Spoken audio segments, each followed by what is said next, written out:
Good morning students. आज हमारी theorem है, हम आज इस थ्योरम से स्टार्ट करते हैं। If g is equals to a, जहाँ पर a क्या है, g का जनरेटर है और g हमारे पास में क्या है, साइक्लिक ग्रुप है ऑफ ऑर्डर n का, and h is equals to a की power s, then h is a cyclic subgroup of g is of order n by d, वह g क्या है हमारे पास में, HCF of n and s। हमारे पास में g जो है साइक्लिक ग्रुप है जिसका जनरेटर a है, और हमें पता है कि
डी से डी कैंसिल आउट हो जाएगा, r divide m q implies r या तो एम को डिवाइड करेगा या फिर आर क्यू को डिवाइड करेगा। बट हमने यहाँ पर क्या किया है, जो आर और क्यू है वो क्या है, को प्राइम नंबर है, अर्थात रिलेटिवली प्राइम है इन दोनों का जीसीडी वन है, कोई भी कॉमन फैक्टर नहीं है, तो आर कभी भी क्यू को डिवाइड नहीं कर सकता है, क्योंकि r does not divide q implies that r divides m. ये हो गई हमारे पास में सेकंड इक्वेशन। नाउ हम देखते हैं a की पावर s की होल पावर r, a की पावर rs और s की जो वैल्यू है हम यहाँ से qd पुट करेंगे, तो a की पावर q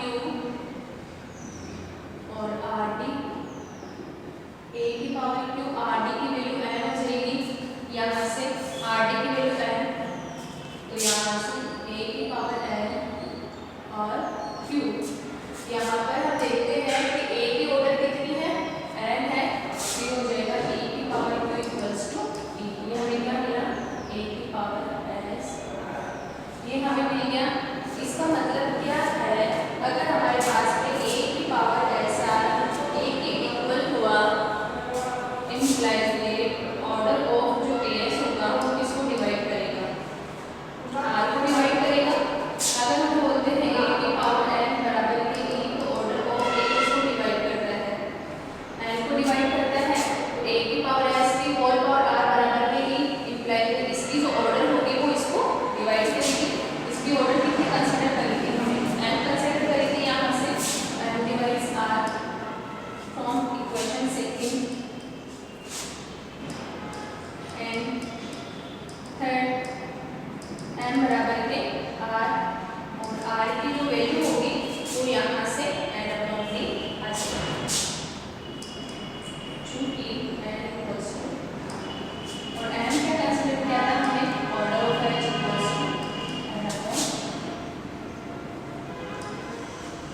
ये हमारे पास में थ्योरम का प्रूफ हो गया।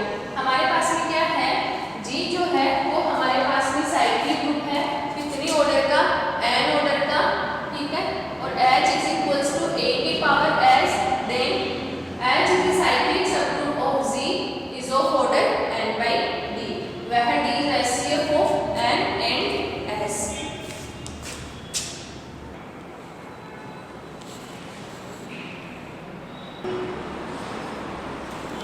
तो स्टूडेंट्स हमारे पास में क्या है, हमारे पास में जो G है वो एक साइक्लिक ग्रुप है ऑर्डर n का, जहाँ पर G का जनरेटर A है, और H जो है वो G का साइक्लिक सब ग्रुप है, जहाँ पर हमें बतानी है कि जो उसकी ऑर्डर होगी वो n अपॉन d होगी, जहाँ पर d क्या है, HCF of n and s है।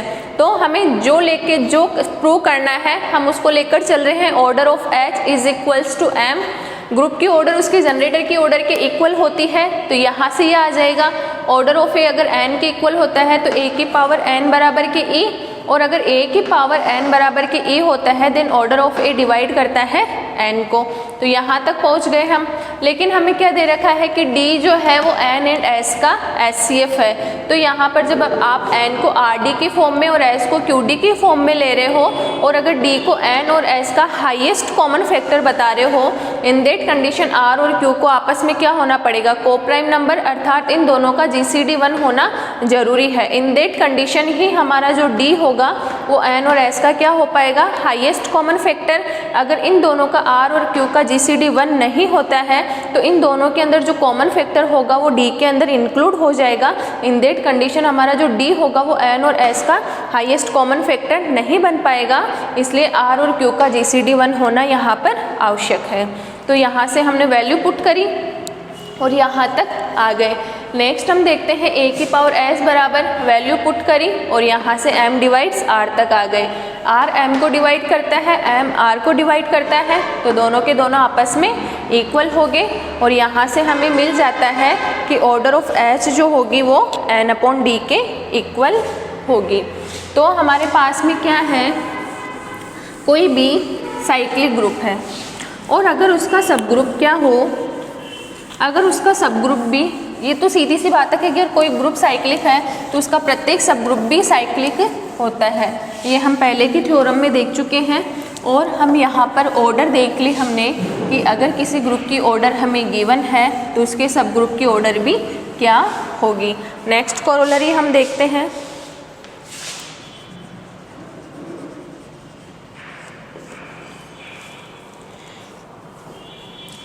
If A is a generator of a finite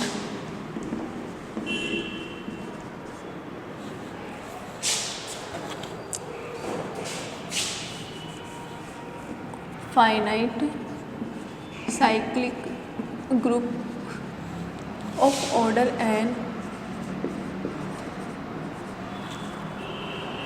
then the other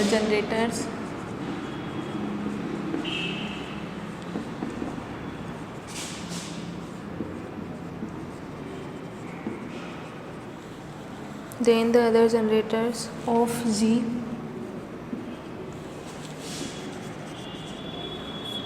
are of the form A की पावर R, वह R is relatively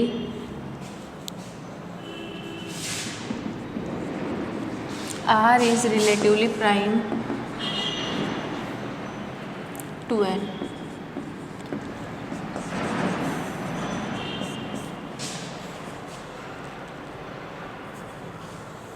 हमारे पास में क्या है, G जो है हमारे पास में साइक्लिक ग्रुप है और वो भी फाइनाइट ऑर्डर का है, जहाँ पर उसका A क्या है, जनरेटर है। The other generators of G are of the form A की पावर R, जहाँ पर A तो क्या है, G का जनरेटर है और यहाँ पर बता रहा है कि A की पावर R जो है वो G का जनरेटर कब होगा, जब हमारा R क्या हो, N का रिलेटिवली प्राइम हो, अर्थात R और N का GCD कितना हो, N हो। हमारे को क्या दे रखा है, ऑर्डर ऑफ G बराबर के ऑर्डर ऑफ A बराबर के N दे रखा है। ये हमारे को फर्स्ट लाइन से यहाँ तक पता चल गया। ठीक है, अब मान लो हमारे पास में H कोई सब ग्रुप है जिसका जनरेटर A की पावर R है, तो हमें यहाँ पर जो ऑर्डर ऑफ A की पावर R होगा वो कितना हो जाएगा, यहाँ पर N/D, जहाँ पर D क्या होगा, N व R का GCD है। हमने क्या कंसीडर किया, हमारे पास में G का कोई सब ग्रुप है H, ठीक है, जो कि A की पावर R से जनरेट होता है, जहाँ पर A की पावर R क्या है, उसका जनरेटर है। तो यहाँ से पहले वाली थ्योरम से A की पावर R की ऑर्डर कितनी हो जाएगी, N/D हो जाएगी। अब हमारी थ्योरम ये बोलती है कि यह A की पावर R जो है वो G का जनरेटर होगा, अर्थात G और H आपस में इक्वल होंगे। तो चूँकि A की पावर R भी क्या है, G का जनक है, अगर A और A की पावर R दोनों के दोनों G के जनरेटर है तो इन दोनों की जो ऑर्डर है वो आपस में क्या होनी चाहिए, इक्वल होनी चाहिए। ऑर्डर ऑफ A N बराबर के N/D। तो N जो होगा N/D के इक्वल कब होगा, जब D बराबर के 1 हो, अर्थात N व R का GCD कितना हो, 1 हो। इम्प्लाइज दैट N व R का GCD 1 है, तो R जो है R is relatively prime to N। ठीक है, हमारे पास में G का जनरेटर क्या है, A है, तो A की पावर R भी G का जनरेटर कब होगा, जब R क्या हो, N के साथ में रिलेटिवली प्राइम हो। तो अगर कोई G के दो जनरेटर है तो उन दोनों की ऑर्डर जो है वो सेम होनी चाहिए।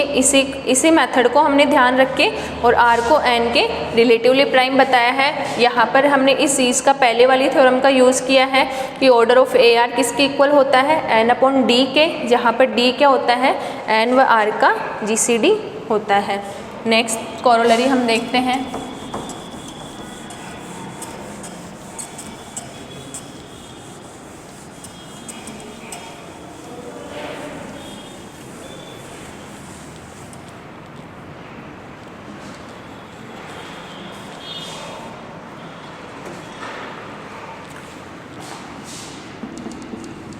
Every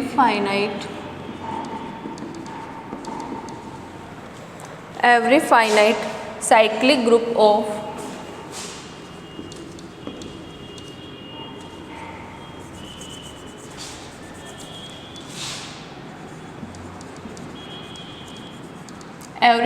cyclic group of composite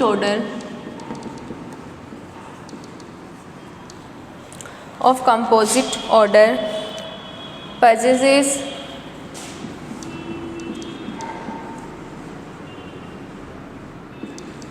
proper subgroup.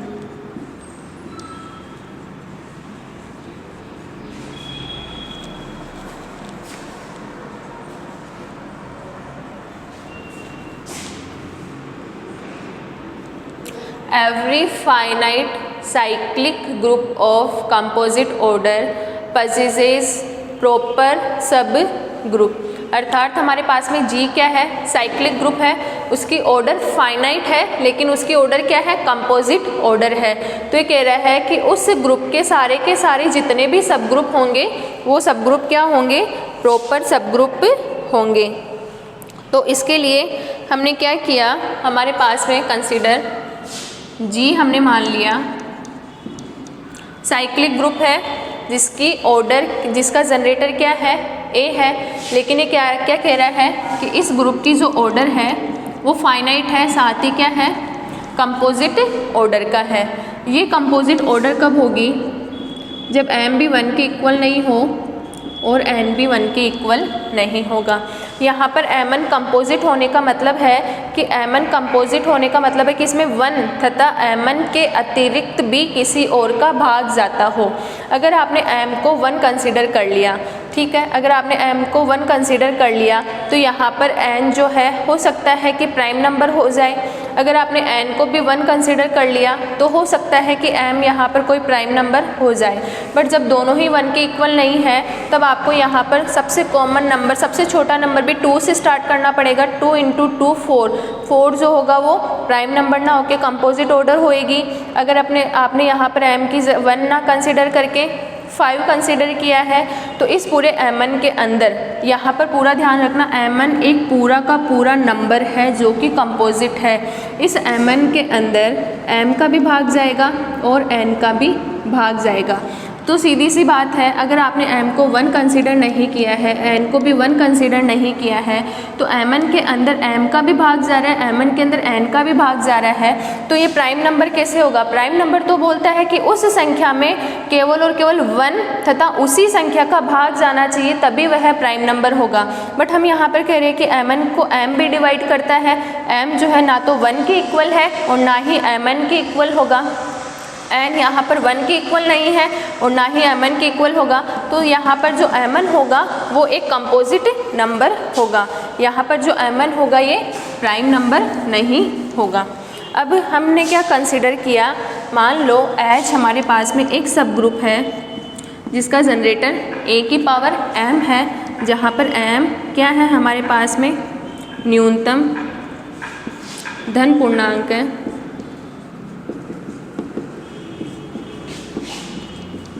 जिसके लिए ए की पावर एम जो होगा वो एच को बिलोंग करेगा। अब हम इसकी ऑर्डर देखते हैं। तो इसकी ऑर्डर जो होती, पहले जी था, ये ऑर्डर ऑफ जी था एन, एच था हमारे पास में ए की पावर एस, तो ऑर्डर ऑफ एच था हमारे पास में एन अपॉन डी, जहाँ पर डी क्या था, इन दोनों का एचसीएफ था। तो यहाँ पर order of h n, n किसके इक्वल है, ऑर्डर ऑफ जी के। ऑर्डर ऑफ जी कितना है, एम एन। अपॉन डी क्या था हमारे पास में एन और एस का HCF था, तो Mn और M का HCF कितना हो जाएगा, M ही हो जाएगा।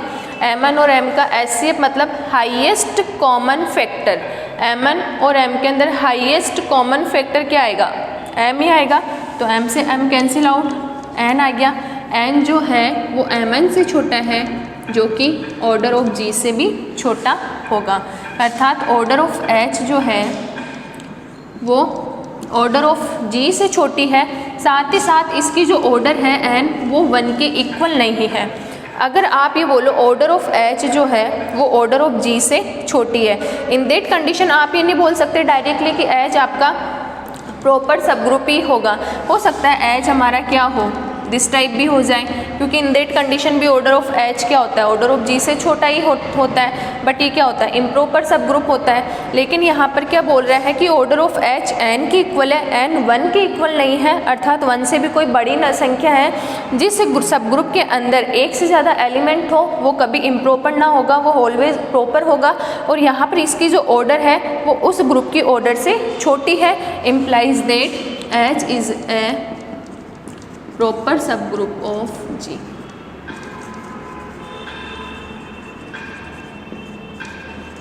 H हमारा यहाँ पर क्या हो जाएगा, प्रॉपर सब ग्रुप हो जाएगा।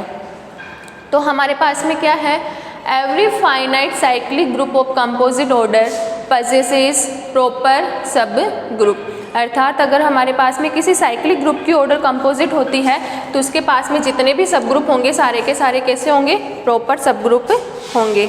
नेक्स्ट एग्जांपल देखते हैं हम।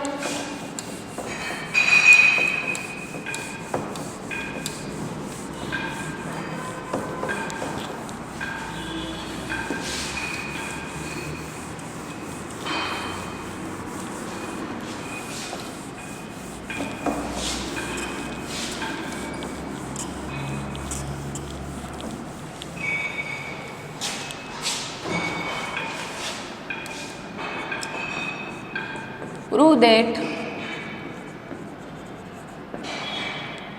any group of order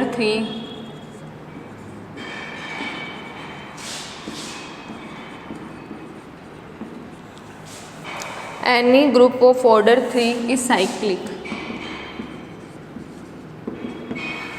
हमारे को क्या प्रूव करना है कि प्रत्येक ग्रुप 3 ऑर्डर का हो, कोई सा भी ग्रुप हो 3 ऑर्डर का, वो हमेशा क्या होगा, साइक्लिक होगा। तो हमने कंसिडर कर लिया हमारे पास में एक ग्रुप है E, B, जहाँ पर A और B आपस में क्या डिफरेंट है, और जहाँ वह E, A, B are different from each other.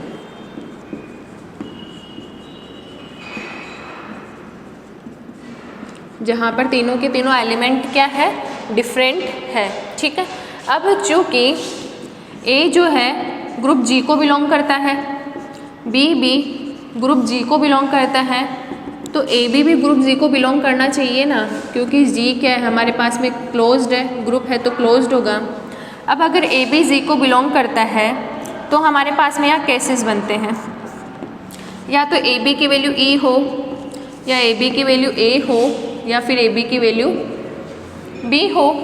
अगर आपने AB की वैल्यू A ली सपोज, तो आप इसको इस प्रकार लिख सकते हैं AE, इससे कैंसिल आउट हो जाएगा, B बराबर के E हो जाएगा, बट B E के इक्वल नहीं है, इम्प्लाइज दैट AB जो होगा वो A के इक्वल नहीं होगा। अगर आपने AB बराबर B लिया है तो आप इसको AB बराबर EB भी लिख सकते हैं, इससे कैंसिल आउट हो जाएगा, A बराबर के E आ जाएगा, बट A क्या है, E के डिफरेंट है, तो AB जो होगा वो B के इक्वल नहीं होगा।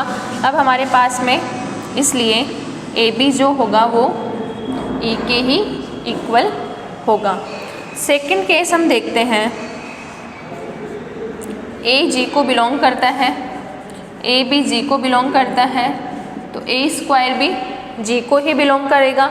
अब A स्क्वायर की वैल्यू या तो E होगी, या फिर A होगी, या फिर B के इक्वल होगी, क्योंकि हमने G के अंदर क्या लिए, 3 ही एलिमेंट लिए हैं। जब हम यहाँ पर क्लोज्ड वाली प्रॉपर्टी अगर हम यूज़ कर रहे हैं तो जो नया एलिमेंट बनेगा वो इन तीनों में से ही कोई एक ही एलिमेंट होगा। अब हम चेक करेंगे कि वो कौन सा एलिमेंट होगा। अगर आपने ए स्क्वायर को ए के कंसीडर किया तो ए बराबर के ए कैंसिल आउट, ए बराबर के ए आ जाएगा, but A not equals to A, so A square not equals to A हो जाएगा। अगर आपने ए स्क्वायर को ए कंसीडर किया तो ए और ए की वैल्यू आपने क्या कंसीडर करी है यहाँ पर, ए बी कैंसिल आउट हो जाएगा, तो ए बराबर के b, but A not equals to b, so A square भी ए के इक्वल नहीं होगा, सो ए स्क्वायर किसके इक्वल बचा, बी के। तो जी के अंदर कौन कौन से एलिमेंट आ जाएंगे, ई, ए और ए स्क्वायर एलिमेंट आ जाएंगे।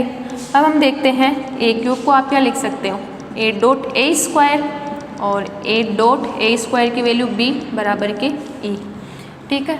Implies that g is a cyclic group.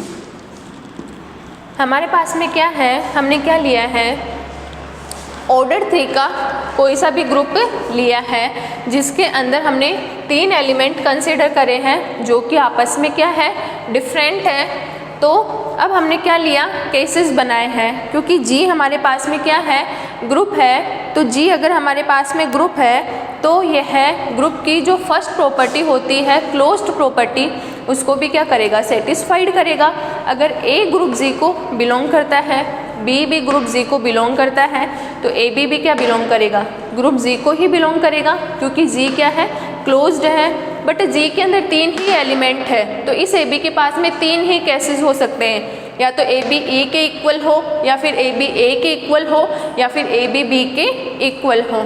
अगर आपने ए बी को ए के इक्वल लिया है, इन दैट कंडीशन यहाँ से बी बराबर के ए मिल जाएगा। ये लेफ्ट कैंसिलेशन लो हुआ, जो कि पॉसिबल नहीं है। ए बी बराबर अगर आपने बी लिया है तो यहाँ से भी ए बराबर ए मिल जाएगा, जो पॉसिबल नहीं है। इसलिए ए बी की वैल्यू हमारे पास में क्या हो जाएगी, ई यहाँ पर मिल जाएगी। नेक्स्ट हम देखते हैं कि अगर ए ग्रुप जी को बिलोंग करता है तो ए स्क्वायर भी ग्रुप जी को बिलोंग करेगा। अब ए स्क्वायर के पास भी इन तीनों में से ही कोई एक कंडीशन हो सकती है। अगर ए स्क्वायर ए के इक्वल हुआ, इन दैट कंडीशन ए बराबर ई, जो विच इज़ नॉट पॉसिबल। अगर ए स्क्वायर ए के इक्वल हुआ तो ए बराबर के b, which is not possible. So A square को बी के ही इक्वल होना पड़ेगा। तो इस ग्रुप जी के अंदर ए स्क्वायर आ जाएगा, ठीक है। अगर आप नेक्स्ट ए क्यूब लेते हो तो वो भी क्या आ जाएगा, ए के ही इक्वल आ जाएगा। तो यहाँ से अगर आप ऐसा लिखना चाहो ग्रुप जी को, ए स्क्वायर ए क्यूब, तो जी किसका जनरेटर हो जाएगा, जी का जनरेटर यहाँ पर क्या हो जाएगा, जी का जनरेटर हो जाएगा यहाँ पर ए हो जाएगा। जहाँ पर ए है, ए स्क्वायर बी के इक्वल होगा, और ए क्यूब किसके इक्वल हो जाएगा, ए के इक्वल हो जाएगा। सो प्रत्येक ग्रुप जो कि 3 ऑर्डर का होता है वो ग्रुप क्या होगा, साइक्लिक ग्रुप हो जाएगा। नेक्स्ट एग्जाम्पल हम कल देखेंगे। Okay, thank you so much.